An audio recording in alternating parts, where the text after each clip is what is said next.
सभी को मेरा नमस्कार। मैं महेंद्र खीचड़ आपके अपने YouTube चैनल जीटी ज्ञान केंद्र के अंदर आपका स्वागत करता हूं। साथियों, पिछली क्लास में हमने पढ़ा था कंप्यूटर का इंट्रोडक्शन। आज हम पढ़ेंगे माउस के बारे में। तो आइए स्टार्ट कर लेते हैं। दोस्तों, माउस एक कर्सर कंट्रोल डिवाइस है। माउस एक कर्सर कंट्रोल डिवाइस है। क्या मतलब है इसका? इसका मतलब यह है कि कर्सर के माध्यम से हमारे कंप्यूटर की स्क्रीन को कंट्रोल करे। ठीक है, वो हमारा क्या है? माउस है। जैसे मान लीजिए मैं किसी आइकन पे क्लिक करता हूँ, राइट क्लिक करता हूँ, ठीक है ना, तो ये सारा काम किससे हो रहा है? माउस से। ठीक है, या फिर दूसरे शब्दों में हम यूं कह सकते हैं कि माउस एक ऐसी डिवाइस है जिसका उपयोग किसी भी आइकन, किसी भी फाइल या किसी भी फोल्डर को पॉइंट करने के लिए किया जाता है। ठीक है, किसी भी फाइल या फोल्डर को पॉइंट करने के लिए जिस डिवाइस को काम में लिया जाता है, ठीक है, वो है हमारा माउस। अब दोस्तों, आपको दो चीजों के बारे में थोड़ा सा नॉलेज होना चाहिए। एक तो आपका होता है कर्सर और एक आपका होता है पॉइंटर। मैं काम करता हूं, विंडो की के साथ में मैंने आर दबाया, एमएस वर्ड ओपन कर लिया। एमएस वर्ड ओपन करने के बाद ये जो ब्लिंकिंग कर रहा है ये आपका कर्सर है। और अगर मैं किसी भी ऑप्शन पे क्लिक करता हूं तो ये मेरा पॉइंटर है।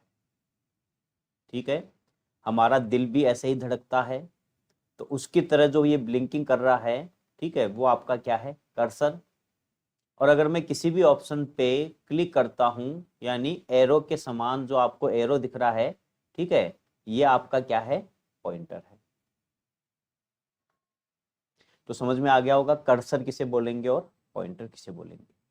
अब दोस्तों, आगे बढ़ने से पहले थोड़ा सा आपको माउस की हिस्ट्री के बारे में पता होना चाहिए। ठीक है ना, मतलब यह है कि आपके माउस का फादर यानी उसका रचयिता कौन है, मतलब ये किसने बनाया। तो अमेरिका के एक स्टूडेंट जिसका नाम था डगलस एंगलबर्ट। डगलस एंगलबर्ट ने 1964 के अंदर एक डिवाइस बना दी थी, ठीक है, जिसका नाम था माउस।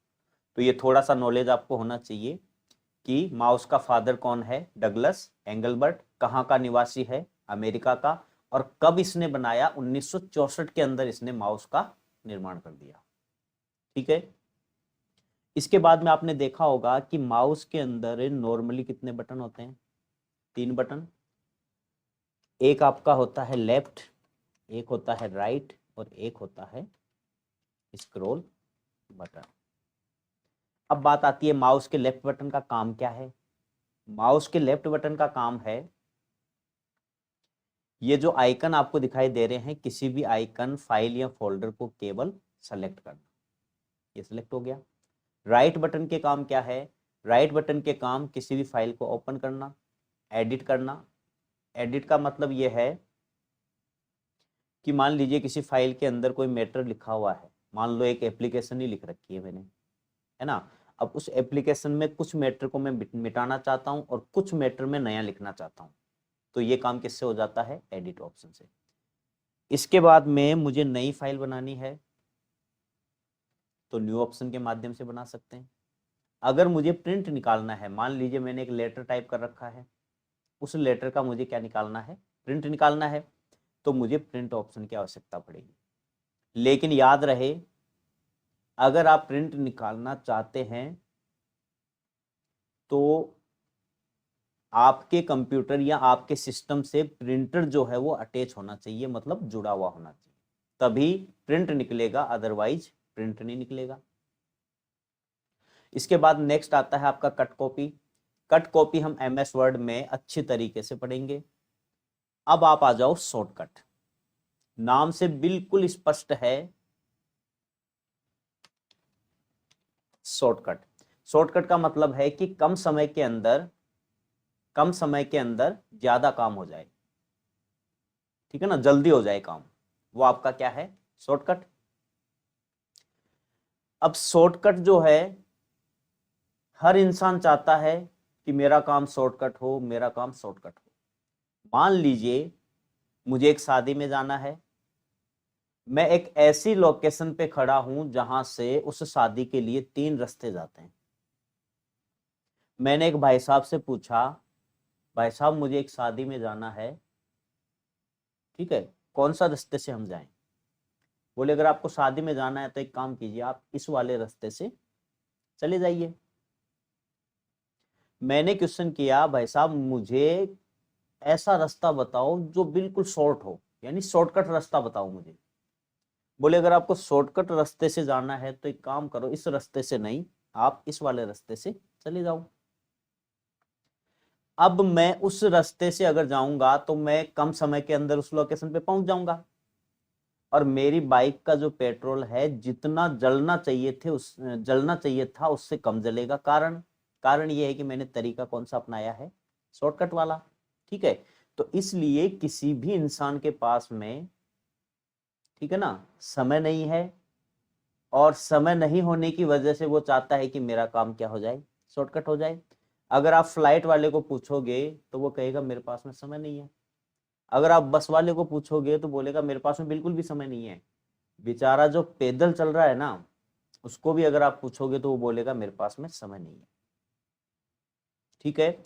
तो हर इंसान आजकल चलना चाहता है किससे, शॉर्टकट से, ठीक है। ऐसा का ऐसा ही आपको कंप्यूटर के अंदर मिलता है।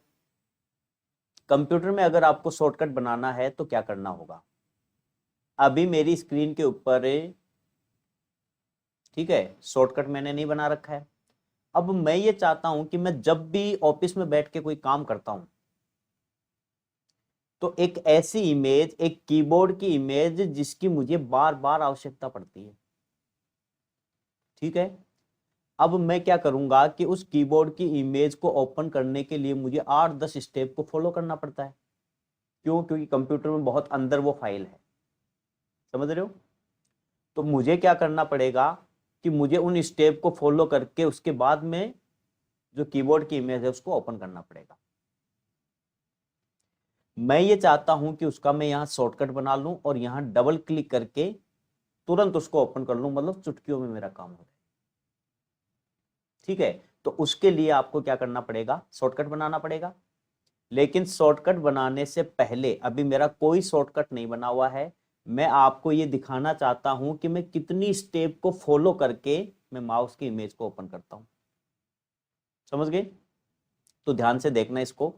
मैंने दिस पीसी पे डबल क्लिक करके इसको ओपन कर लिया। उसके बाद मैं ऑफिस डॉक्यूमेंट में गया। ऑफिस डॉक्यूमेंट में जाने के बाद यहाँ ऑफिस डॉक्यूमेंट का फोल्डर है, उस पर मैंने डबल क्लिक करके ओपन कर लिया। इसके बाद मैं सॉफ्टवेयर पे ओपन करूंगा। सॉफ्टवेयर के बाद यहाँ जीटी सॉफ्टवेयर है, इसको मैंने ओपन किया। ऑफिस डॉक्यूमेंट में आ गया। ऑफिस डॉक्यूमेंट के बाद स्टूडेंट रिकॉर्ड में आ गया। स्टूडेंट रिकॉर्ड में आने के बाद में यहाँ कंप्यूटर पार्ट्स है, इस पे मैंने डबल क्लिक करके इसको ओपन कर लिया। मेरे कीबोर्ड की इमेज यहाँ रखी है, समझ गए। अब मैं यहाँ पे डबल क्लिक करके इसको क्या कर लूंगा, ओपन कर लूंगा। अब ये काम मुझे बार बार करना पड़ता है, क्यों? क्योंकि मैं जब भी कोई ऑफिस में बैठ के काम करता हूं तो मुझे इस डिवाइस की जरूरत पड़ती है। अब फिलहाल मैं क्या करूंगा, इसको तो कर देता हूं बंद और इसको कर देता हूं मिनिमाइज। अब मैं क्या करूंगा, मैं यहां डेस्कटॉप स्क्रीन के ऊपर उस इमेज का क्या बना लूंगा, शॉर्टकट बना लूंगा। और शॉर्टकट बनाने के बाद मैं डबल क्लिक करके तुरंत उसके ऊपर चला भी जाऊंगा। समझ रहे हो? तो देखो किस स्टेप को मुझे फॉलो करना पड़ेगा, बड़े ध्यान से समझना। मुझे क्या करना है, ये जो स्क्रीन है इस स्क्रीन के ऊपर मुझे माउस का राइट क्लिक करना है। राइट क्लिक करोगे तो आपको एक ऑप्शन मिलेगा न्यू। उस न्यू ऑप्शन के ऊपर जब आप जाओगे तो आपको मिलेगा यहाँ पे शॉर्टकट। जैसे ही शॉर्टकट पे आप क्लिक करोगे तो एक छोटी सी विंडो ओपन होगी। ये छोटी सी विंडो जो ओपन हुई है, इसमें ये कर्सर जो है वो आपका ब्लिंकिंग कर रहा है। इसका मतलब ये है कि आपके कंप्यूटर में जो कीबोर्ड की इमेज है ना, उसको ओपन करने के लिए उसका यहां पे आप पाथ डालो, यानी किस रास्ते से होके आपको गुजरना पड़ेगा, वो सारा का सारा पाथ आप यहां पे डालो ताकि मैं शॉर्टकट बना दूं। ठीक है, तो देखो मुझे कहां कहां जाके क्या क्या करना पड़ेगा। तो मैंने ब्राउज पे क्लिक किया। अब मेरा कंप्यूटर है, मुझे अच्छी तरीके से पता है कि मेरी कीबोर्ड की जो इमेज है वो कहां रखी है। तो मैंने दिस पीसी पे क्लिक किया। दिस पीसी के बाद मैं ऑफिस डॉक्यूमेंट पे मैं क्लिक करूंगा। उसके बाद मैं सॉफ्टवेयर पे चला गया। सॉफ्टवेयर के बाद जाऊंगा जीटी सॉफ्टवेयर। उसके बाद ऑफिस डॉक्यूमेंट, ऑफिस डॉक्यूमेंट के बाद स्टूडेंट रिकॉर्ड, और स्टूडेंट रिकॉर्ड पे आने के बाद यहां कंप्यूटर पार्ट्स आपको मिलेगा, इसके ऊपर आप क्लिक कर दो। जब आप इस पे क्लिक करोगे तो यहां आपको मिलेगा कीबोर्ड, क्योंकि कीबोर्ड की इमेज मुझे बार बार इसकी आवश्यकता पड़ती है, तो मैंने कीबोर्ड को सेलेक्ट किया और मैं ओके करूंगा। लेकिन ओके मुझे कहीं दिखाई नहीं दे रहा, ओके मेरा अंदर की तरफ है।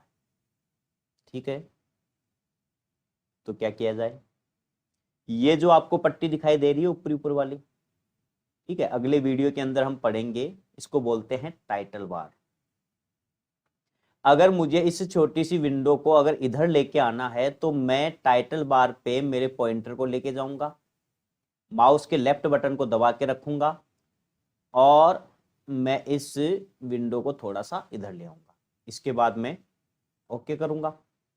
तो ये जो आपको दिखाई दे रहा है ये इसका क्या आ गया है, जो कीबोर्ड की इमेज उसका क्या आ गया है, ये पाथ आ गया है। अब मैं नेक्स्ट करूंगा। नेक्स्ट करने के बाद मैं फिनिश करने से पहले नाम लिखना चाहता हूं, नाम लिख दो और फिनिश कर दो। अब आप ये देखो यहां पर ये क्या बन गया, आपकी इमेज का शॉर्टकट बन गया ये। अब मैं इस पे डबल क्लिक, माउस का जो लेफ्ट वाला है वो डबल क्लिक करके इसको क्या कर लूंगा, ओपन कर लूंगा।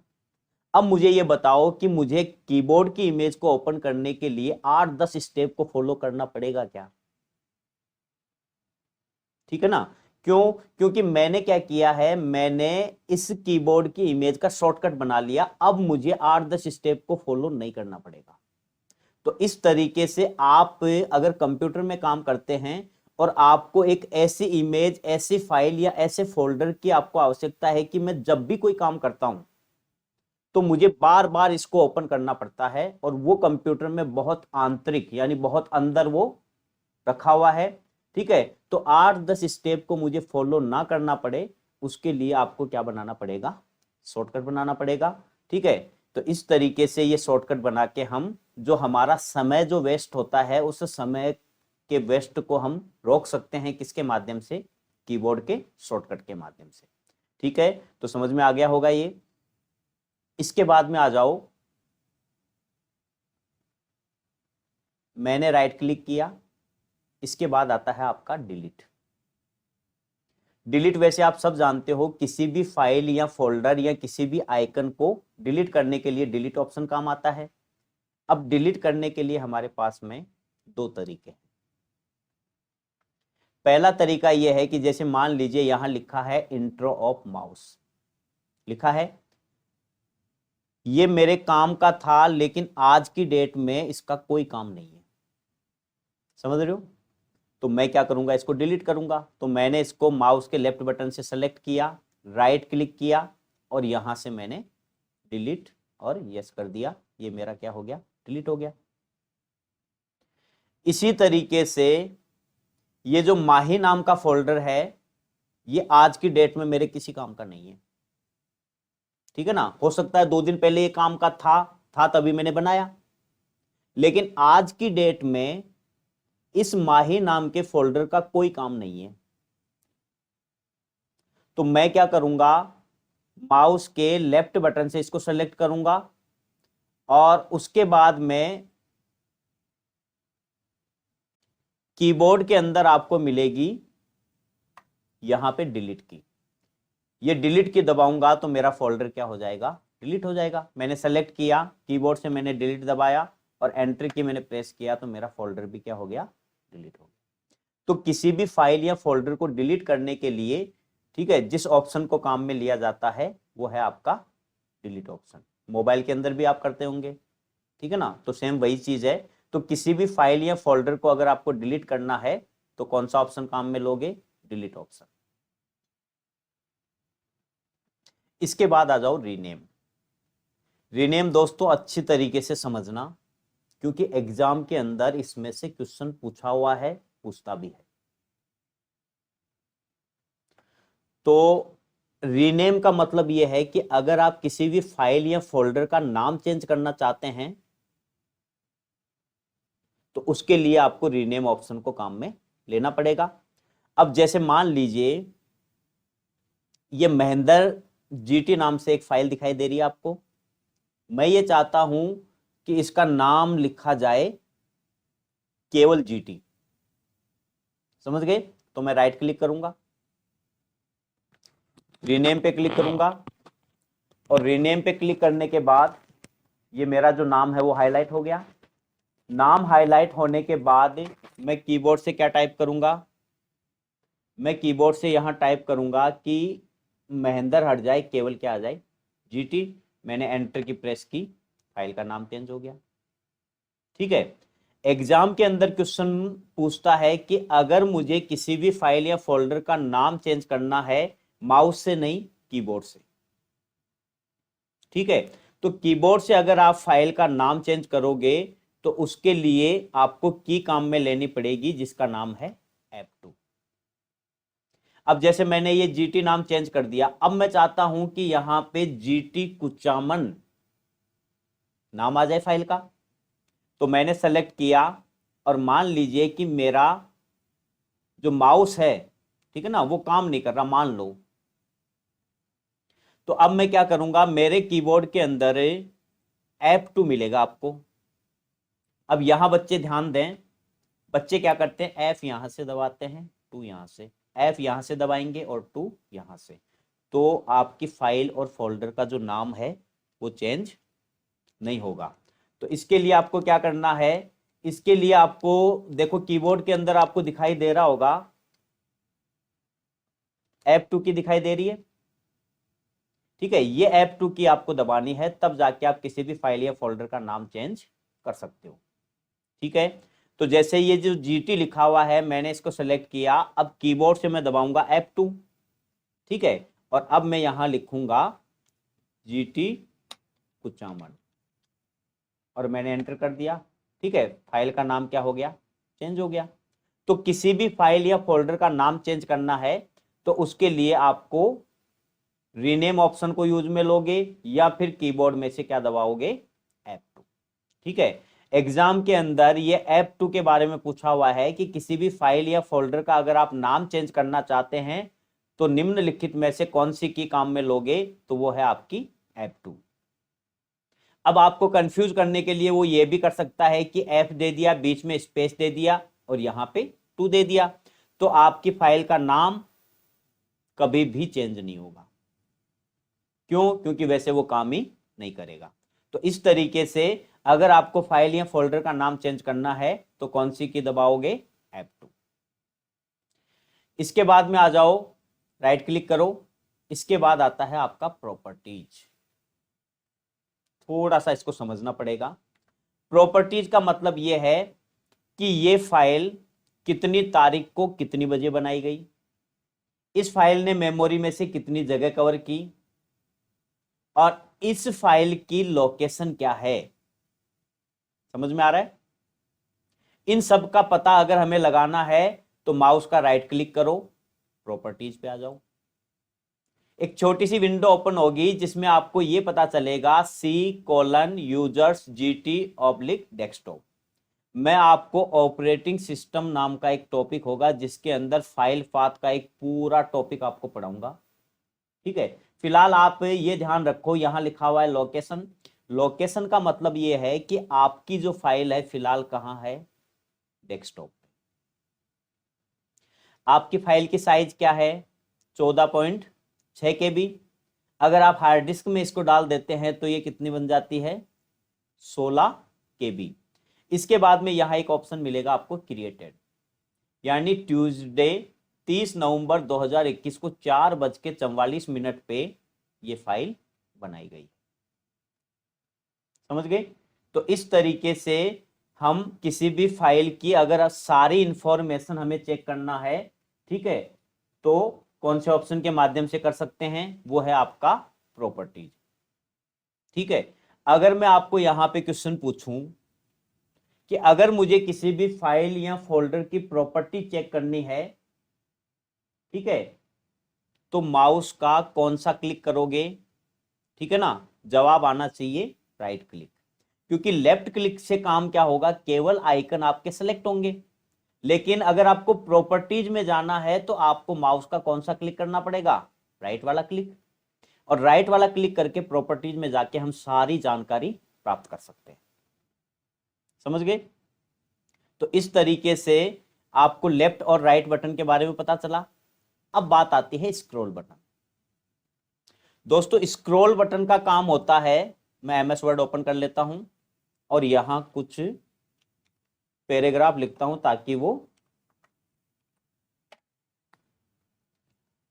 अब आप ये देखो कि मेरे पास में फिलहाल टोटल पेज कितने हैं, ये कैसे पता लगाओगे। मेरे पास में टोटल पेज है, यहां लिखा है 1/23। MS वर्ड में और भी डिटेल से पढ़ेंगे अपन, ठीक है। यहां इसका मतलब यह है कि आपके पास में टोटल पेज तो है 23, और आप अभी जिस पेज के अंदर हो वो है आपका फर्स्ट पेज। अब मान लीजिए मुझे कोई काम करना है इसके अंदर और मुझे 3 नंबर पेज में कोई काम करना है, तो पहला पेज, ये दूसरा पेज और ये तीसरा पेज, यहां पे मैं कोई काम करूंगा। काम करने के बाद में मुझे ये लगेगा कि अब एक काम करता हूं, मैं वापस से 1 नंबर पहले पेज में मुझे कोई काम है तो मैं वापस पहले पेज में आऊंगा। कहने का मतलब ये है कि पेज को अप डाउन करने के लिए माउस का जो बटन काम में लिया जाता है वो है आपका स्क्रॉल बटन। स्क्रॉल बटन का क्या काम है, स्क्रॉल बटन का काम है कि जो आपका पेज है जिसके अंदर मैटर लिखा हुआ है, उन पेज को अप डाउन यानी ऊपर नीचे करने के लिए जिस बटन को काम में लेते हैं वो है आपका माउस का स्क्रॉल बटन। ठीक है, इसके बाद में बात आती है कि मैंने कई बार बोला है, ठीक है ना, कई बार मैंने बोला है फाइल और फोल्डर, तो इसको थोड़ा सा समझना पड़ेगा कि फाइल क्या है और फोल्डर क्या है। फाइल का मतलब होता है कि जिसके अंदर हम मैटर लिख सकें, ध्यान से समझना, फाइल का मतलब है कि जिसके अंदर हम कीबोर्ड से कुछ मैटर लिख सकें, वो आपकी क्या है, फाइल है। और फोल्डर का मतलब यह है कि जिसके अंदर फाइलों को रखा जा सके। ध्यान देने वाली चीज यहां पे यह है कि फाइल में मैटर लिखा जाएगा, फोल्डर में कभी भी मैटर लिखा नहीं जाएगा। समझ में आ रहा है? जैसे मान लीजिए ये GT कुचामन वाली फाइल है, मैंने डबल क्लिक करके इसको ओपन कर लिया, ठीक है, यहां टाइटल बार पे मैंने डबल क्लिक करके इसको फुल स्क्रीन पे कर लिया। अब मुझे क्या करना है कि इस फाइल के अंदर पहले से मैटर लिखा है और मुझे और कुछ लिखना है ना। जैसे मैंने यहां पे लिख दिया GT कुचामन सिटी लिख दिया मैंने, तो कहने का मतलब यह है कि फाइल के अंदर मैटर लिखा जा रहा है। अब मैं एक काम करता हूं, इसको मिनिमाइज करता हूं और मैं एक फोल्डर ओपन करता हूं। ये प्राची नाम का फोल्डर है, मैंने इस पर डबल क्लिक करके इसको ओपन कर लिया, ओपन कर लिया। अब अगर मैं यहां पर कुछ भी मैटर कीबोर्ड से लिखूंगा तो मैटर लिखा ही नहीं जाएगा, नहीं लिखा जा रहा है। इसका मतलब यह है कि फाइल के अंदर मैटर लिखा जाएगा जबकि फोल्डर के अंदर कोई मैटर नहीं लिखा जाएगा। फोल्डर का मतलब होता है कि आपके पास में 5, 10, 15, 20 जो फाइलें हैं, उन फाइलों को आप किस में रख सकते हो, फोल्डर के अंदर। जैसे मैं एक छोटा सा एग्जांपल दूं आपको, एक स्टूडेंट स्कूल के अंदर पढ़ने के लिए जाता है, ठीक है ना, तो उसका जो बैग है वो तो क्या है, फोल्डर है, और उसके अंदर जो नोटबुक है वो उसकी क्या है, फाइल है। क्यों? क्योंकि नोटबुक के अंदर वो लिखेगा, है ना, और बैग के अंदर उन सभी नोटबुक को वो रखेगा। तो जो बैग है वो है फोल्डर और नोटबुक जो है वो है फाइल। ठीक है, अब आप फोल्डर के अंदर ढेर सारी फाइलें डाल सकते हो और फोल्डर के अंदर फोल्डर भी डाल सकते हो। ऐसा नहीं है कि फाइल ही डाल सकते हो आप, ठीक है, फाइल ही डाल सकते हो और फोल्डर के अंदर फोल्डर भी डाल सकते हो। ये मना थोड़ी करेगा, मना नहीं करेगा ये। फोल्डर के अंदर आप कितने भी फोल्डर डाल सकते हो और फोल्डर के अंदर आप फाइल भी डाल सकते हो, लेकिन ध्यान रखने वाली चीज इसके अंदर यह है कि फाइल के अंदर मैटर लिखा जाएगा जबकि फोल्डर में कभी भी मैटर लिखा नहीं जाएगा। आपने जो फाइलें बनाई है, आपने जो फोल्डर बनाए हैं, उनको रखने का एक, ठीक है, एरिया या एक स्टोरेज या एक कंटेनर आप कह सकते हैं कि एक ऐसा कंटेनर है जिसके अंदर बहुत सारी फाइलों को या फोल्डर को ये स्टोर करके रखता है। ठीक है, तो फाइल और फोल्डर के बारे में आपको समझ में आ गया होगा। अब बात आती है कि मुझे एक नया फोल्डर बनाना है। क्या करना है? नया फोल्डर बनाना है और मुझे एक रमेश नाम का फोल्डर बनाना है। तो जो ये स्क्रीन आपको दिखाई दे रही है, इसके ऊपर आपको राइट क्लिक करना है। ठीक है, फिर एक ऑप्शन मिलेगा आपको न्यू, इस न्यू ऑप्शन पे क्लिक करना है, यहीं पे मिलेगा आपको फोल्डर। लेकिन फोल्डर पे क्लिक करने से पहले एक चीज बता दूं मैं आपको, जो एग्जाम के अंदर पूछता है। एग्जाम के अंदर क्वेश्चन ये पूछता है कि अगर मुझे नया फोल्डर बनाना है तो कंपनी के द्वारा डिफॉल्ट, ठीक है ना, एक शब्द लिख रहा हूं मैं यहां पे, बाय डिफॉल्ट। बाय डिफॉल्ट का मतलब है कि जब भी आप फोल्डर पे क्लिक करते हैं तो कंपनी के द्वारा डिफॉल्ट क्या नाम आता है, ठीक है ना, आपने कोई नाम नहीं दिया है, कंपनी के द्वारा क्या नाम आता है, ठीक है, वो ये पूछना चाह रहा है। तो ध्यान से समझना इसको। मैंने क्या किया, माउस का राइट क्लिक किया, मैं यहां न्यू पे आके फोल्डर पे क्लिक करूंगा तो बहुत सारे बच्चों का सोचना ये होता है, या यहां पर इसको नाम दिखाई दे रहा है फोल्डर, तो बच्चा ये सोचता है कि जब नया फोल्डर बनाते हैं तो उसका तो नाम फोल्डर ही आता है। कुछ बच्चे ये सोचते हैं कि जब पहली बार बना रहे हैं तो न्यू फोल्डर आता है। कुछ बच्चे ये सोचते हैं कि हम फोल्डर बना रहे हैं पहली बार तो फोल्डर 1 आता है। तो यहां ध्यान देने वाली चीज है कि जब आप फोल्डर बनाते हो, फोल्डर पे क्लिक करते हो तो कंपनी के द्वारा डिफॉल्ट क्या नाम आता है, न्यू फोल्डर। अब अगर मुझे रमेश नाम का फोल्डर बनाना है तो मैं यहां पे रमेश लिखूंगा और एंटर की प्रेस कर दूंगा। जैसे मैंने एंटर की प्रेस की तो ये रमेश नाम का फोल्डर बन गया। ठीक है, तो इस तरीके से फोल्डर हम कैसे बनाएं, फाइल और फोल्डर में क्या अंतर है ये आपको पता चल गया। ठीक है, इसके बाद में आप नेक्स्ट आ जाओ, ड्रैग एंड ड्रॉप। ड्रैग का मतलब होता है खींचना और ड्रॉप का मतलब होता है छोड़ना। जैसे मान लीजिए आपने अक्सर सुना होगा कि भाई साहब मुझे उस लोकेशन पे आप ड्रॉप कर दोगे क्या। मान लीजिए मुझे उदयपुर जाना है, ठीक है, और स्टेशन के लिए जो बस है वो मेरी बस में लेट हो गया, मेरी बस निकल गई। अब मैं किसी भाई साहब को रुकवाऊंगा और उसको मैं ये कहूंगा भाई साहब मेरी बस निकल चुकी है, प्लीज मुझे स्टेशन तक आप ड्रॉप कर दोगे। ठीक है, तो वो ये कहेंगे ठीक है भाई साहब आप बैठिए, मैं आपको स्टेशन तक ड्रॉप कर देता हूं। ड्रॉप का मतलब होता है छोड़ना और ड्रैग का मतलब होता है खींचना। अब कंप्यूटर में छोड़ना और खींचने का मतलब क्या है समझना पड़ेगा। तो देखो, ये आपके कंप्यूटर की डेस्कटॉप स्क्रीन है। इस स्क्रीन के ऊपर मैं ये चाहता हूं कि ये जो रमेश नाम का फोल्डर है ना, इस रमेश नाम के फोल्डर का यहां कोई काम नहीं है, मैं इसको रखना चाहता हूं यहां टॉप पे। समझ गए? इसके बाद में दिस पीसी जो है, इस दिस पीसी को मैं बिल्कुल बीच में रखना चाहता हूं। इसके बाद में ये जो जीटी लिखा हुआ है मैं इसको बॉटम पे रखना चाहता हूं। और ये जो किरण टाइपिंग ट्यूटर है मैं इसको यहां पर बीच में रखना चाहता हूं। तो अभी आप देखना, मैंने इस रमेश फोल्डर को मैंने सेलेक्ट किया माउस के लेफ्ट बटन से। फिर माउस के लेफ्ट बटन को दबा के मैंने रखा और ये मैं खींच के इसको लेके आ रहा हूं कि तेरा काम यहाँ टॉप पे है, लेकिन ये यहाँ पे रुका क्या, नहीं।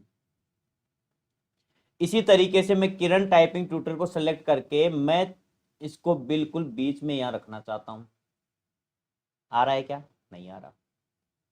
तो अगर आप अपनी मनपसंद की लोकेशन पे किसी भी आइकन को अगर आप मूव कराना चाहते हो, भेजना चाहते हो उसको, तो उससे पहले एक छोटा सा काम करना पड़ेगा आपको।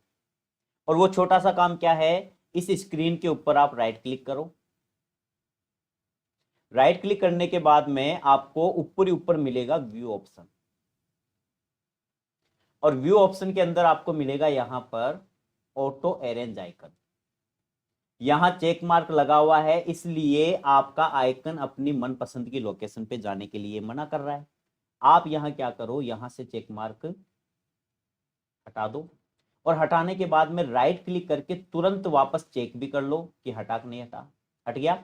अब मैं क्या करूंगा, माउस के लेफ्ट बटन को दबा के मैं इसको, ये देखो ये जो प्रोसेस है ना, मैं खींच के लेके आ रहा हूं, तो ये यहां तक तो है ड्रैग, और अगर मैं यहां पर लाके इसको छोड़ देता हूं तो ये मेरा ड्रॉप। तो कंप्यूटर की भाषा में आप कभी भी ये नहीं बोलोगे कि इस आइकन को सर यहां से खींच के वहां ले आओ, है ना। हम कंप्यूटर की भाषा में ये बोलेंगे कि इस वाले फोल्डर को आप, ठीक है, ड्रैग करो और मैं जहां रखना चाहता हूं वहां आप इसको ड्रॉप कर दो। तो माउस के लेफ्ट बटन को दबा के रखा और मैं यहां इसको ड्रॉप करना चाहता हूं, ठीक है। इसके बाद में दिस पीसी, मैंने माउस के लेफ्ट बटन को दबा के रखा, मैं बिल्कुल बीच में रखना चाहता हूं। मुझे टेली ईआरपी जो लिखा हुआ है मुझे इसको बिल्कुल टॉप पे रखना है, ठीक है। तो किसी भी आइकन को खींचना ड्रैग कहलाता है और छोड़ देना ड्रॉप कहलाता है। अब मान लीजिए कि एक शामिल परिवार का ये कंप्यूटर है, ठीक है ना, आपका पर्सनल नहीं है, एक शामिल परिवार का ये क्या है, कंप्यूटर है। और शामिल परिवार का जो कंप्यूटर है उसमें कई मेंबर इसको चला सकते हैं। अब मान लीजिए मुझे क्या है, मैंने मेरी पसंद पे ये आइकन रख दिए, लेकिन जो दूसरा यूजर आएगा, कंप्यूटर को चलाने वाला व्यक्ति जो दूसरा होगा, उसको ये आइकन मान लीजिए बिल्कुल भी पसंद नहीं आ रहे, ठीक है। तो वो क्या करेगा, अगर ये जहां जहां से आपने मूव किए हैं वहां वहां जाके अपनी जगह पे ये व्यवस्थित हो जाए, तो इसके लिए आपको क्या करना पड़ेगा, राइट क्लिक करो, ठीक है, व्यू ऑप्शन पे आ जाओ, और व्यू ऑप्शन पे आने के बाद में यहां पे ऑटो अरेंज पे आप चेक मार्क लगा दो, तो सारे आइकन अपनी जगह आके व्यवस्थित हो जाए, ठीक है। इसके बाद में बात आती है कि आपकी डेस्कटॉप स्क्रीन के ऊपर ये आइकन आपको दिखाई दे रहे हैं, ठीक है। मैं ये चाहता हूं कि ये आइकन, कई बार क्या होता है कि हमें क्लियर इनके जो नाम है वो क्लियर दिखाई नहीं देते, या मान लीजिए एज आपकी क्या हो गई है, ठीक है, ज्यादा हो गई है, नहीं दिखाई दे रहे आपको, ठीक है ना। तो इस कंडीशन में आप क्या करोगे, आपको डेस्कटॉप स्क्रीन के ऊपर राइट क्लिक करना है, व्यू ऑप्शन में आना है, तो यहां पे 3 ऑप्शन मिलेंगे आपको, एक मिलेगा स्मॉल, एक मिलेगा मीडियम और एक लार्ज। अगर आपको आइकन को बड़े या मीडियम करना है, इस पे जब आप क्लिक करोगे तो ये आइकन थोड़े से बड़े हो जाएंगे। अगर आपको और बड़ा करना है तो राइट क्लिक करो और लार्ज पे क्लिक कर दो, ठीक है। अगर आपको ये ज्यादा बड़े लग रहे हैं तो आप वापस स्मॉल पे क्लिक कर दो। तो ये जो डेस्कटॉप के ऊपर दिखाई देने वाले आइकन है, इन आइकन को हम हमारी जरूरत के अनुसार, ठीक है ना, बड़ा कर सकते हैं, छोटा कर सकते हैं। इसके बाद में नेक्स्ट आता है, ठीक है, नेक्स्ट आता है कि आपकी कंप्यूटर स्क्रीन पे कई बार समस्या आती है कि ये आइकन आपको एक भी देखने को नहीं मिलते, या मान लीजिए कि कोई स्मार्ट स्टूडेंट है जो बेचारा जो नया है, ठीक है, उसको परेशान करने के लिए भी कर सकता है ऐसा काम। तो कई बार क्या करते हैं बच्चे, क्या करते हैं, राइट क्लिक करते हैं, राइट क्लिक करने के बाद व्यू में जाते हैं, व्यू में जाने के बाद यहां पे लिखा हुआ है शो डेस्कटॉप आइकन, यहाँ पे जैसे क्लिक करते हैं तो डेस्कटॉप स्क्रीन के ऊपर दिखाई देने वाले आइकन सारे के सारे क्या हो जाते हैं, गायब हो जाते हैं। अब नया बच्चा है वो क्या हो जाएगा, परेशान हो जाएगा। ठीक है, तो अगर ऐसी समस्या आपके सामने आए तो आपको राइट क्लिक करना है, व्यू में जाना है और यहाँ पर शो डेस्कटॉप आइकन जो लिखा है उस पर चेक मार्क आपको लगाना है। तो सारे के सारे जो आइकन है वो आपके वापस आ जाएंगे। ठीक है, तो इस तरीके से माउस का जो इंट्रोडक्शन है वो हमारा यहाँ पे होता है कंप्लीट। तो दोस्तों उम्मीद करता हूँ कि आपको ये वीडियो पसंद आया होगा। अगर पसंद आया है तो मेरे चैनल को आप लाइक करें, ठीक है, सब्सक्राइब करें, बेल आइकन को दबाएं, ताकि मैं जब भी कोई वीडियो अपलोड करूं तो आपके पास में एक तो नोटिफिकेशन आ जाए और आपको ये पता चल जाए कि सर ने कोई नया वीडियो अपलोड किया है। ठीक है, और अगर आपको इस वीडियो से कुछ सीखने को मिला है, ठीक है ना, तो ज़्यादा से ज़्यादा इस वीडियो को आप शेयर करें ताकि आपके साथ ही आपके दोस्तों को भी इसका बेनिफिट मिल सके। ठीक है, तो आज की क्लास यही ख़त्म करते हैं। धन्यवाद दोस्तों।